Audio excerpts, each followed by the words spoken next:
Olá! Hoje vamos fazer uma viagem diferente. Vamos mergulhar fundo nas histórias que realmente formam a alma de uma nação. E o nosso caso de estudo é Portugal. Vamos explorar 5 contos que ajudaram e muito a moldar a identidade deste país. Porque, para percebermos um país a sério, não chega a olhar para a geografia, pois não? É preciso ouvir as suas lendas, os seus mitos, as suas memórias. E é exatamente isso que vamos fazer hoje. A nossa primeira paragem leva-nos a uma altura em que Portugal nem sequer existia como país. É a história de um herói que ninguém esperava e que teve a coragem de enfrentar uma das maiores superpotências da história. E que herói? Falamos de Viriato. A transformação dele é simplesmente incrível. De um simples pastor lusitano a um líder temível da resistência. Imaginem só, uma mudança radical que acabou por alterar o curso da história na Península. Mas como é que ele conseguiu tal coisa? Bom, Viriato não tinha o poderio de Roma, mas tinha algo talvez mais importante. A astúcia. Usava táticas de guerrilha, conhecia o terreno como ninguém e, com isso, derrotou as poderosas legiões romanas vezes sem conta, cimentando o seu legado como um dos primeiros grandes heróis da região. Ok, da resistência em terra, damos um salto enorme para a ambição no mar. Avançamos uns séculos e entramos na famosa Era de Ouro de Portugal, a Era dos Descobrimentos. É impressionante pensar na velocidade e na escala destas viagens. Em pouco mais de uma década, navegadores como Bartolomeu Dias, Vasco da Gama e Pedro Álvares Cabral basicamente redesenharam o mapa do mundo. Eles ligaram continentes e culturas de formas que ninguém antes tinha sequer imaginado. E o resultado de toda esta exploração? Bem, Lisboa transformou-se por completo. A cidade tornou-se num dos centros comerciais mais ricos e cosmopolitas do planeta. Um verdadeiro ponto de encontro para mercadorias, ideias e pessoas de todo o mundo. Agora, vamos mudar um pouco o tom. Deixamos a glória dos factos históricos para entrar num conto mais misterioso, mais mítico. É a história de um rei perdido e de uma esperança que ficou tão enraizada que até entrou na própria língua. O cenário é este. Temos um rei jovem, Dom Sebastião. Uma batalha que correu terrivelmente mal no norte da África, em 1578. E um desaparecimento. Um desaparecimento que se tornou num dos maiores mistérios da história de Portugal. O corpo dele nunca foi encontrado, e é aqui que nasce a lenda.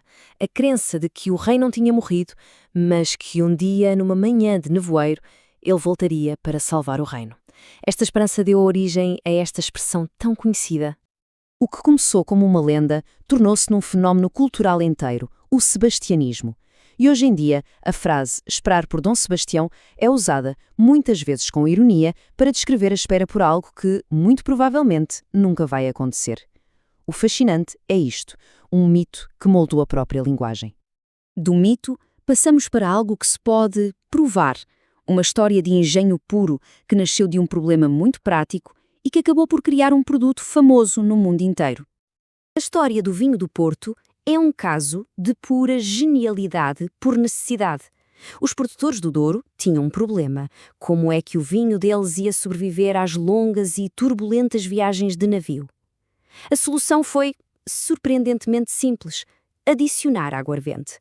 Este processo, a fortificação, não só protegia o vinho, como, quase por acidente, criou aquele sabor único e adocicado que o tornou famoso em todo o mundo. E para a nossa última história, aterramos em Lisboa para descobrir uma lenda local muito peculiar e encantadora e cujos protagonistas ainda hoje fazem parte da identidade oficial da cidade. E no coração desta lenda está um número simples, mas poderoso. 2. Dois corvos fiéis que, conta a lenda, acompanharam e protegeram o corpo de São Vicente, o santo padroeiro de Lisboa, durante a sua longa viagem de barco até à cidade. E o mais incrível é que este legado continua vivo. Os corvos não são só uma história antiga, são um símbolo vivo e oficial de Lisboa, que está lá, orgulhosamente exibido, no brasão de armas da cidade. É um belo exemplo de como uma lenda pode continuar bem visível no nosso dia-a-dia.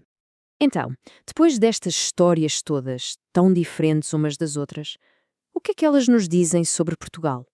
Vamos tentar juntar as peças deste mosaico. No fundo, a ideia principal é esta. A identidade de uma nação não é uma coisa única, linear. É um mosaico complexo, construído com contos de heróis inesperados, de exploradores ambiciosos, de mitos que se recusam a morrer e de soluções engenhosas para problemas do cotidiano. Isto deixa-nos com uma reflexão final, não é? Cada lugar tem as suas próprias lendas, os seus heróis esquecidos, as suas histórias. Por isso vale a pena pensar que as histórias, talvez escondidas, definem a comunidade e a cultura que nos rodeiam.